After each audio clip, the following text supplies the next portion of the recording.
Welcome to the Goddess Within channel. අද video එක Inner Child Healing video series එකේ දෙවෙනි වීඩියෝ එක. මේ වීඩියෝ එකෙන් මම කතා කරන්නේ කොහොමද හඳුනාගන්නේ ඔයාගේ Inner Child තුල තවමත් වේදනාවන් තියෙන බව, මොන වගේ signs ද ඔයාලට දකින්න පුළුවන් කියන දේ. ඉතින් මේ Inner Child හඳුනා ගැනීම වෙන්නේ, triggers හඳුනා ගැනීම වෙන්නේ ඔයාට ඔයාගේ past එකට blame කරන්න නෙමෙයි. ඔයා තුල සිටින මේ Inner Child තුල අදටත් අරගෙන එන childhood wounds, traumas තේරුම්ගෙන ඔයාව සූපත් කර ගැනීමට ඔයාට අවශ්‍ය වන රැකවරණය inner child ගේ වැඩිහිටි version එක විදිහට ඔයාම ඔයාට දෙන්න ඉගෙන ගන්න එක. channel එකට අලුත් කෙනෙක් නම් subscribe කරන්න. The Goddess Within channel එකෙන් ඔයාට පුළුවන් guidance affirmations video වගේම ඔයාව සූපත් කරගෙන ධනාත්මක ජීවිතයක් ගත කරන්නත් වීඩියෝ ලබා ගන්න. ඔයාගේ අභ්‍යන්තරය තුල ඉන්න මේ කුඩා දරුවා තවමත් වේදනාවකින්, රිදීමකින් ඉන්න බව දැනගන්න පුළුවන් පොදු ලක්ෂණයක් තමයි emotionally overreact කරන එක. සිතුවිලි වල පාලනයක් නැතිව ප්‍රතිචාර දැක්වීම. මේ බව ඔයා තුළ තියෙනවද කියලා දකින්න පුළුවන් සාමාන්‍යයෙන් පොඩි දෙයකටත් ඔයා අඬනවා නම්, frustrated වෙලා වගේ. ඒ කියන්නේ කලකිරීමක් ඇති වෙනවා නම්, පාලනයක් නැතිව කේන්තිය ඇති වෙනවා නම්, මේක sign එකක් ඔයාගේ inner child තුළ past wounds වල වේදනාව තියෙනවා. ඒක තවම සුව වෙලා නැහැ කියන දේ. උදාහරණයක් විදියට ගත්තම අපි කියමු කෙනෙක් ඔයාව මීට් වෙන්න ඉන්නවා. ඒත් හදිසියෙම එයා ඒ plan එක cancel කරනවා, මීට් වෙන්න බෑ කියනවා. මේක ඔයාට දැනෙනවා ලොකු වේදනාවක් විදියට. ඔයා ආසාවෙන් මීට් වෙන්න ඉද්දි ඒක cancel වෙද්දි, එයා ප්‍රතික්ෂේප කරද්දි ඔයාට කේන්තියක්, දුකක්, කලකිරීමක් ඇති වෙයි. පුංචි කාලේදී ඔයාට අවශ්‍ය වුණු දේවල් නොලැබුණ වේදනාවකින්, wound එකකින්, වේදනාත්මක කම්පනයකින් ඉන්න කෙනෙක් නම් ඔයාව ට්‍රිගර් වෙනවා මේ දේ නිසා. හීලින් කරන කෙනෙක් වුණත් ආයේ ට්‍රිගර් වුණොත් මෙහෙම වෙද්දී ඒක සයින් එකක් තවමත් ඔයාගේ inner child තුල වේදනාවක් තියෙනවා කියන දේ. ඒ වගේම මෙහෙම අවස්ථාවක abandonment wound එකක් ට්‍රිගර් වෙනවා. past එකේදී ඔයාගේ early age එකේදී කුඩා කාලේදී ඔයා ආසාවෙන් ළඟ හිටිය අය, ඔයා එක්කම හිටපු අය ඔයාව අතහැර දැමීමේ ප්‍රතික්ෂේප කිරීමේ වේදනාවත් මෙතනදී ට්‍රිගර් වීමෙන් ඔයා overreact කරයි. හැඟීම් පාලනයකින් තොරව මේ සිදුවීමට ප්‍රතිචාර දක්වයි.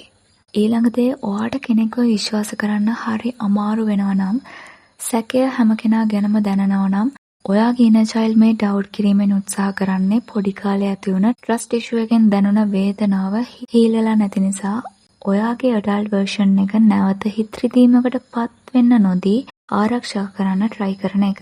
ඒකට කියන්න පුළුවන් ඔයාගේ inner child defensive mode එකකට එනවා කියලා.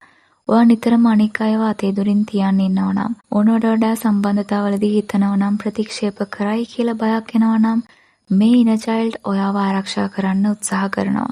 මේක උදාහරණයක් විදිහට කලින් ඔයා අත්විඳලා තියෙනවා නම් ඔයාගේ පවුලේ අය හෝ ළඟම අය, යාළුවෝ වුණත් ඔයාට හැඟීම් වලින් ආරක්ෂාවක් දුන්නේ නැහැ කියලා, emotional support එකක් දුන්නේ නැහැ කියලා. ඔයාගේ යටිහිත නැත්නම් subconscious mind එක තවමත් ඒ මතකයන් අරන් එනවා. එතකොට මේ දේවල් වලට ප්‍රතිචාරයක් විදිහට ඔයා ඔයාව guard up කරගන්නවා, ආරක්ෂා කරගන්නවා අවිශ්වාසය නිසා. ඉතින් මේක heal කරගන්න කාලය අරන් හිමිහිට ඔයාගේ යටිහිත සකසා ගන්න ඕන emotionally open up වෙන එක ආරක්ෂිතයි. ඔයාට දැන් ආරක්ෂිතව කෙනෙක්ව විශ්වාස කරන්න පුළුවන් කියලා. ඉතින් ඔයා practice කරන්න ඕන නැවත openly කෙනෙක්ව විශ්වාස කරන්න. self sabotage නැත්නම් තමන්ට බාධාවක් වීම ගොඩක් අය නොදැනුවත්වම කරන දෙයක්. තමන්ගේම ප්‍රගතියට, සාර්ථකත්වය, opportunities වලට බාධාවක් වෙන අවස්ථා තියෙනවා මේ wound නිසා. උදාහරණයක් විදිහට මේ අතීත බියක් නැත්නම් අවිශ්වාසයක් නිසා ඔයා ඔයාගේ වැඩ මගහරිනවා. තමන්ට මොන හරි opportunity එකක් ආවම ඒක මගහරිනව වෙන්න පුළුවන්.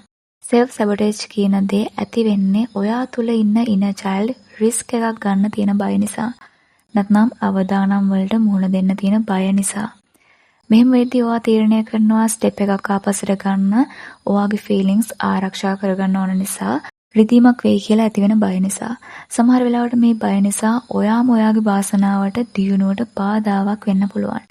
ඒ වගේම ඔයා repeated toxic patterns ඔයාගේ relationship තුල දකින්නෙත් මේ නිසා. මොකද ඔයා හුරු වෙලා ඉන්න එකම රටාවකට, සම්බන්ධතාවවලදී වුණත් ඔයා ඒ comfort එක අත්විඳින්න කැමති. ඉතින් ඔයාගේ යටිහිත විශ්වාස කරනවා ඔයා comfortable මේ රටාවට. ඒ නිසා repeated toxic connections ඇති වෙන්න පුළුවන් ඔයා මේ self sabotage කිරීම තුලින්. ඉතින් ඔයා ගන්න තීරණ ගැන විමසිලිමත්ව තීරණ ගන්න. ඔයාටත් මේක සයින් එකක් ඔයා තුළ මේ දේ දකින්න තියෙනවා නම්. ඔයාගේ ජීවිතේ තීරණ ගැන ඔයා නිතරම කාගෙන් හරි අහනවද? ඔයා කරන්න ඕන මොකක්ද? අනිත් කෙනාගේ අදහස මොකක්ද? ඔයාගේ තීරණ ගැන මෙන්න මෙහෙම අනික් අයගෙන් ඔයා ඇප්‍රූවල් ගන්නවද? ඔයාගේ ලයිෆ් එකේ දේවල් වලට ඇප්‍රූවල් එක නැත්නම් අනුමැතියක් ඔයා හොයනවා නම් මේක සයින් එකක් තවමත් ඔයාගේ නැජයිල්ඩ් වේදනාවක කියලා. සරලවම උදාහරණයක් කියනවා නම් ඔයා ඇඳුමක් තෝරා ගන්නවා. හැබැයි ඔයාට ෂුවර් නෑ ඒ ඇඳුම හොඳයිද කියලා.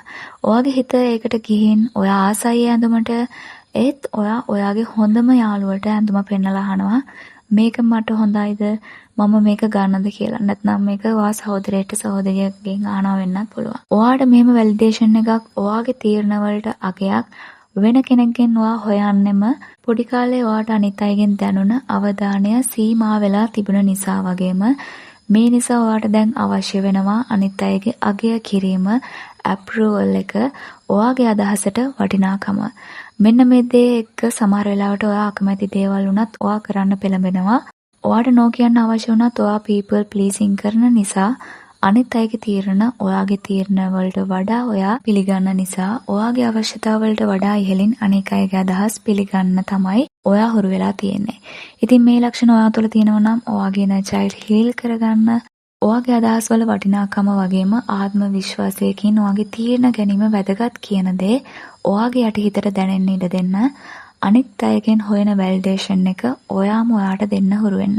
ඔයාට පිරිසක් අතර ඉද්දි දැනෙනවා නම් ලොකු තනිකමක් පහළුවක් මේ ඔයාගේ අතුලාන්තයට දැනෙන තනිකම ඔයාගේ childhood එකේදී ඔයාගේ හැඟීම් අවශ්‍යතා බලාපොරොත්තු වන ආකාරයෙන් නොලැබීම නිසා ඇතිවන දෙයක් වෙන්න පුළුවන්. මෙන්න මේ දේ නිසා ඔයා තුළ දකින්න පුළුවන් ඔයාට ගැඹුරු සම්බන්ධතාවලට යන්න අමාරු බවක්, සමාජය එක්ක මුහු වෙන්න අකමැති බවක්, ඔයාට බයයි අලුත් අය මුණ ගැහෙන්න හඳුනගන්න. මොකද ඔයාගේ inner child heal වෙලා නැහැ. මේ දෙයට ඔයාට කරන්න පුළුවන් ඔයාටම ගැලපෙන, ඔයාව තේරුම් ගන්න පුළුවන්, ඔයාට සේෆ් කියලා දැනෙන කමියුනිටි එකක් හොයාගන්න එක. ඉතින් ඔයාට හීන මගින් සයන්ස් ලැබෙනවා ඔයාගේ inner child තවමත් සුව වෙලා නැහැ කියන දේ.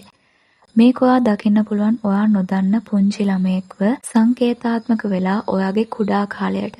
ඒ හිනේ අර්ථය දකිද්දී ඔයාට ඔයාගේ පුංචි කාලයේ වේදනාවන් නැවත මතක් වුණා වගේ වෙන්න පුළුවන්. ඒ වගේම පුංචි කාලේ මතකයන් ෆ්ලෑෂ්බැක් විදියට නැවත ඔයාට සිහියට මතකයට එනවා වෙන්න පුළුවන්. හීනෙන් වගේ දකිනවා වෙන්න පුළුවන්. ඉතින් මේ ඔයාගේ සබ්කොන්ෂස් මයින්ඩ් එක රිමයින්ඩ් කරන්නේ ඔයාගේ සුව නොවුන childhood wounds ඔයා කෙයා කළ යුතු අවධානය ආදරය දීලා සුව කරගත යුතු තුවාල නැවත නැවත රිදවමින් ඔයාටම මතක් කරලා දෙනවා ඔයාගේ childhood මේ වේදනාවන් තවමත් අරගෙන එනවා කියන දේ. ඉතින් මේ සයන්ස් වලට අවධානය දෙන්න. මේ සයන්ස් හඳුනා ගැනීම තමයි මම පළවෙනි වීඩියෝ එකෙන් කතා කරපු රීපේරන්ට් කිරීමේ පළවෙනි පියවර. ඔයාගේ inner child heal කරගන්න ජර්නල් කරන්න, ඔයාගේ හිතේ හැඟීම් ලියන්න. Google උනත් තියෙනවා childhood journal prompts. meditate කරන්න. ඔයාට නොලැබුණු ආදරය කරුණාව ඔයා තුල ඉන්න මේ inner child දෙන්න. එයාව තේරුම් ගන්න. ඔයාගේ inner child සුව කර ගැනීම කරන්න පුළුවන් වෙන්නේ ඔයා මේ සයන්ස් වාතුලින් හඳුනා ගැනීමෙන්.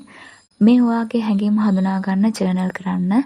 එතකොට ඔයාට හරි අවබෝධයක් ලබා ගන්න පුළුවන් මොනවද මේ wounds නැත්නම් traumas කියලා. ඉතින් ඊළඟ වීඩියෝ එකේ හම්බෙන්නම්. Stay happy, have peace. Bye bye.